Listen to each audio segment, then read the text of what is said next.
This ecosystem's on an absolute tear. But first, here's your daily crypto news. First up, we have the FTX CEO, who a lot of you know as SBF or Samuel Bankman-Fried. He came out and said that he expects the first crypto regulations to actually take place in 2022. Here's what he had to say. We've seen a lot of different governments announce that there will be regulatory frameworks coming out over the next year.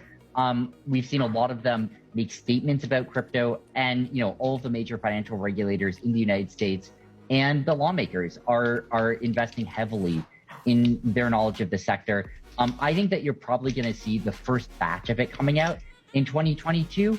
I think you're probably going to see some clarity on stablecoin. And this is why a lot of people are saying 2022 is the year of utility token.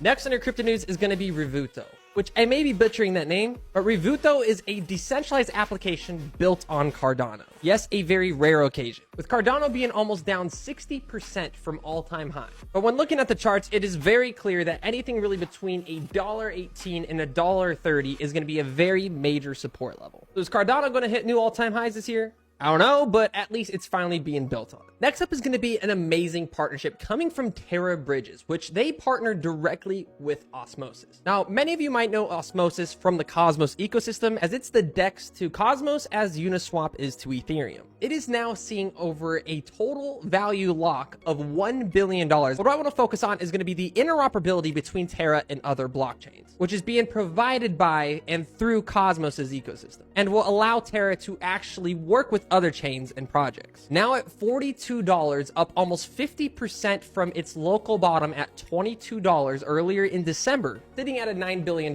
market cap, Cosmos, I believe, can scale upwards easily to 20 to 30 and compete with competitors such as Avalanche due to the interoperability it provides for blockchains. Last but not least, Solana had a major announcement today. Just kidding, its network went offline once again. And lastly for the day, probably the most important news article in here is going to be Kosovo, which bans crypto mining to save energy. Now, Kosovo's government really doesn't have much of a hash rate in Bitcoin, so this isn't necessarily going to affect its network. However, this shows you the importance of the United States meeting with Russia set for January 10th regarding security talks amid the Ukraine tensions. Which, what does security have to do with anything regarding Bitcoin? Well, Russia has been using energy as a weapon, controlling roughly 50% of the energy supply in Europe. They control a lot of energy transit deals. It's something they could easily do, which we have to watch for in this meeting, and I'll keep you guys up to date, but they can easily constrict supply chains or even raise energy costs. It's a very big possibility we can see other countries ban crypto mining just to save energy for the first quarter of this year. Now, that's all I have for you guys today, so if you like this type of content, be sure to like, comment, and follow, and I'll see you guys in the next video.